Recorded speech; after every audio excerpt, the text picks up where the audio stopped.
Why the hidden culprit in weight gain may be killing you. We want to get to the causes of weight gain and not just the symptoms. But that's a little more involved story than just talking about calories and fat grams. It's a much bigger story and a much scarier one in reality.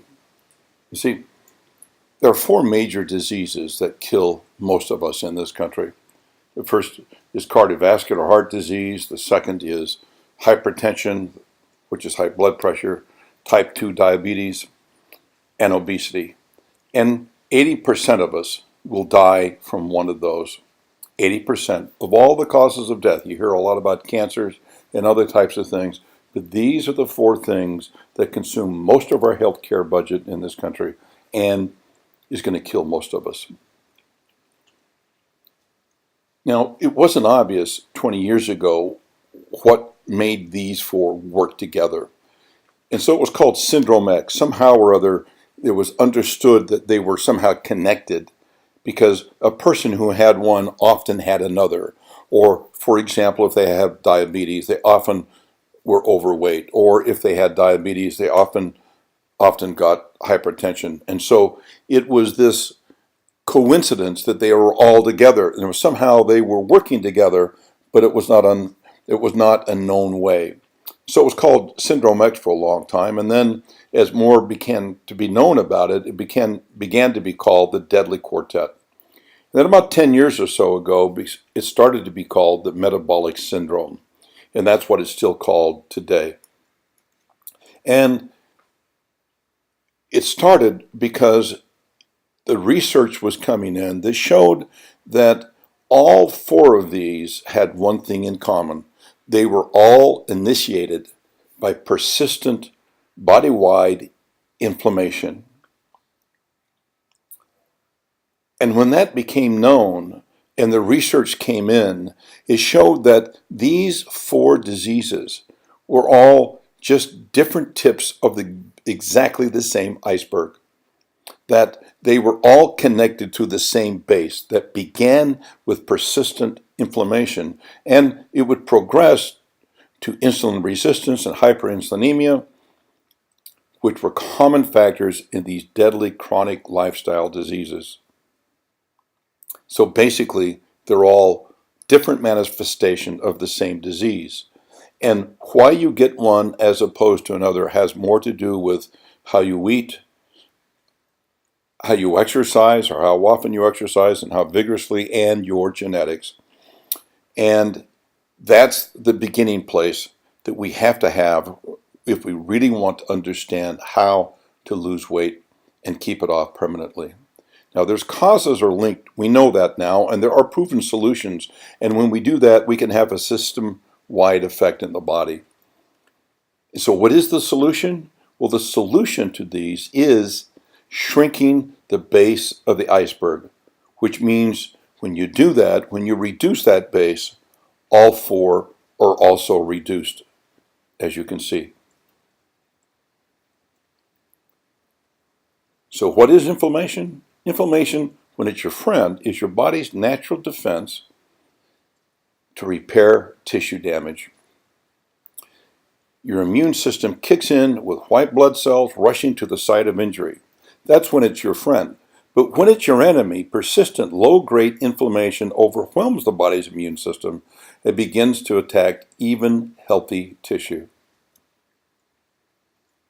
Plus, inflammation also causes arthritis, dementia, some cancers, irritable bowel syndrome, premature aging, and the four noted above. Basically, persistent inflammation wears out your body's immune system. Now, how do you know when you have it? Well, it's quite simple. Just ask your physician for a CRP test. It's quite inexpensive. And if you have an elevated reading, you are at risk, and take it seriously because these things don't go away on their own and they can progress into full-blown diseases that can kill you. And before they do, they will debilitate you and cost you an awful lot of money. Sadly, and surprisingly, children as young as 8 are known to have high CRP. A few years ago, we were testing all the third graders in a very large elementary school, and we were testing their blood and for various markers of chronic diseases. And in third graders, you would not expect to see high CRP. And we were shocked when we found it out. And when we looked at the literature, we found out that, sure enough, children all over this country, many of them, as many as 8 to 12%, have high CRP when they are in the third grade. And that's just going to get worse unless somebody does something with them and helps them overcome it. So what causes systemic inflammation? Well, persistent stress does it.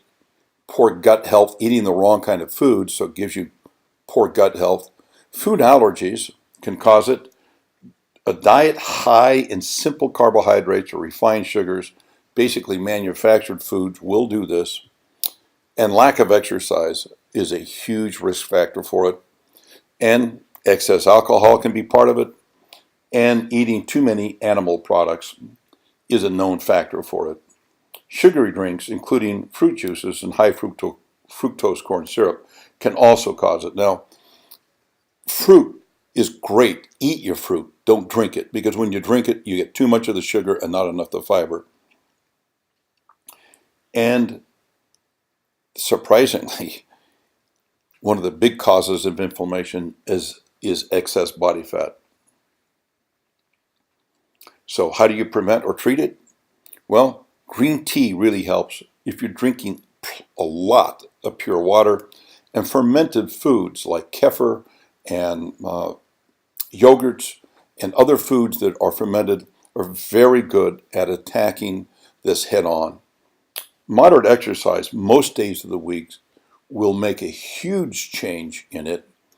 And sunshine vitamin D, the kind you get by just being outside, will help a lot.